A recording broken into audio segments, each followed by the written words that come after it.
What's up guys? Today I want to tell you why I made the switch from the GH5 to the EOS RP. What was missing in the great camera that is the GH5? Let's find out. My main use is for video and specifically for YouTube video. Now with that said, I do take this camera out when we go as a family, and having photo features available are handy for me. So video first, photography second. I would describe myself as an enthusiast or as a prosumer. My number one goal in getting a nice camera is to document my kids' early days and have it be done with some sort of quality.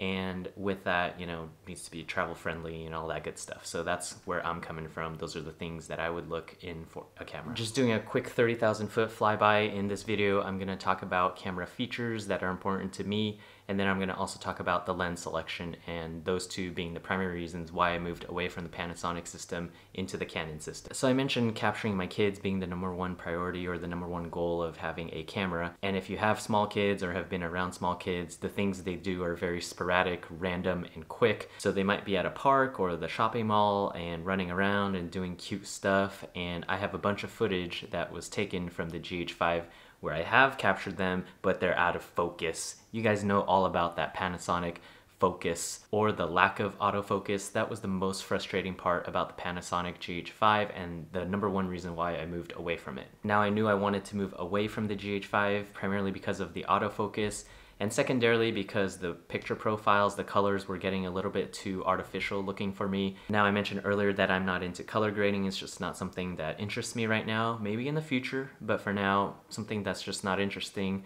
for me. And so I knew I wanted to move either to the Fuji XT-4 or the Canon EOS R system. The too long didn't read version is autofocus was not working for me, and two, the colors were just a bit too artificial for me. So Panasonic actually wasn't too bad in this regard. I do mostly vlog style videos, and so I was using the 8 to 18 millimeter for most vlogs. That lens was on the camera probably 80–90% of the time. And then I also had three other lenses, the kit lens. I also had something that had shallower depth of field. I'm sorry, I wasn't supposed to use that word. I also had two lenses that performed better in low light and gave that blurry background look, the 15-1.7 and the 25-1.7. I just got tired of switching the lenses out all the time, and whenever we were traveling or going on a hike or on a day trip, I just got tired of thinking about which lenses to bring. So for me, I knew I was gonna consolidate everything into one lens. If I stayed with the Panasonic system, I was going to invest in the 10-25 1.7, but at that price point and the size and the weight of that lens is not too far off from an RF lens actually. And for another 500 bucks, I could get a full frame premium lens. So that's what I chose. I also did consider the Fuji line, but nothing was really intriguing to me. I mean, I have the website right here in front of me.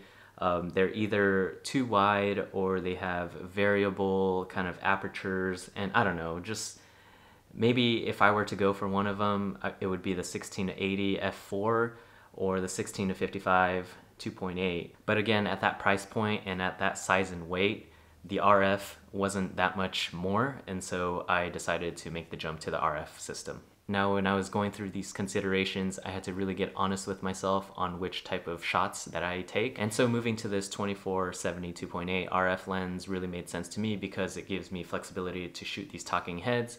And then also when the kids get older, if they start doing soccer or whatever, it gives me a flexibility to zoom in and capture them without having to get a second lens. Now I mentioned I am a videographer, but this lens gives me the flexibility to take portraits of not only my kids, but also side gigs if I decide to do that in the future. Once I decided to move to the RF system, I kind of had a hard time deciding between the 15-35 and the 24-70. Ultimately, what it came down to was the first requirement is having one lens. And so if I had to choose just one lens, it would be this one just for the range and the flexibility. I was tempted to just YOLO and get the wide angle lens, but it just wouldn't serve me well in the long run. I've been using this camera for almost a month now, and it's been quite a journey. There are times when I'm like, man, I miss that GH5. And there are times where I'm just like, man, this camera is the best. I'm so glad I made the switch. There are three things I really miss about the GH5. The first being the size and the weight. Whenever we would go out on a day trip or go on any sort of trip, it was just a no-brainer. I would just bring the camera, didn't have to think twice. Now the second thing that I really miss about the GH5 is the 4K live crop. Most of these videos, it's me solely shooting, and sometimes I want to get a shot of the whole family, and I want to add some movement into the frame, and so that live crop feature was really key for that. And the last thing is, of course, the slow motion, the 120 frames per second. Even though it didn't do autofocus, it helped me practice the ability to focus manually, and also it just made shots really good, especially when it was like of my kids smiling or something that happens really quick and you want to really just capture the essence of the moment. I don't have that with the EOS RP, and I really miss that. And this is where I have to talk about the Fuji XT-4, because that camera would have given me all the features I need, the buttery slow motion, the autofocus, the nice colors, but they just didn't have a lens that I could fall in love with. Now, with all that said, I'm just super happy with the image quality that comes out of the EOS RP. The colors are just super nice, the picture's really sharp in areas that need to be sharp. It's just a solid camera. The best way I could put it is the GH5 or even the XT4, they're kind of like a Toyota Camry, like the cushy, you know, has everything you need, comfortable ride, warm seats, all that good stuff. And the EOS RP is kind of like a 5 Series base model. You'll go really fast when you need it to go. The turns will just feel super nice, but you won't have warm seats. As far as the heftiness goes, I'm getting used to lifting weights and getting a little stronger and just sucking it up, honestly. So that hasn't stopped me from creating, and that's been good. Honestly, all in all, this camera is a step backwards in terms of features and all of that stuff, but it does give me higher quality, and it allows me to focus on this specific stage of my YouTube journey, which is content, storytelling, figuring out my niche, channel identity, channel mission and purpose and all of that. And really any camera would do for that.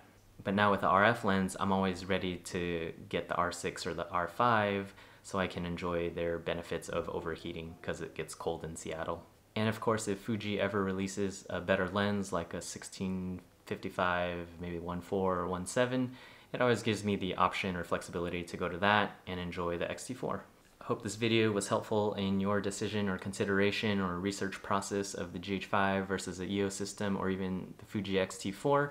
If you have any questions, feel free to throw it in the comments down below. I'm pretty active on the platform, and I'm just happy to help anyone along in this journey of finding the perfect camera for you. Now, this has been a one-off sort of video. Normally we do fatherhood related content, so if you're interested in that at all, consider subscribing below. Make it a great day, and I'll catch you on the next one.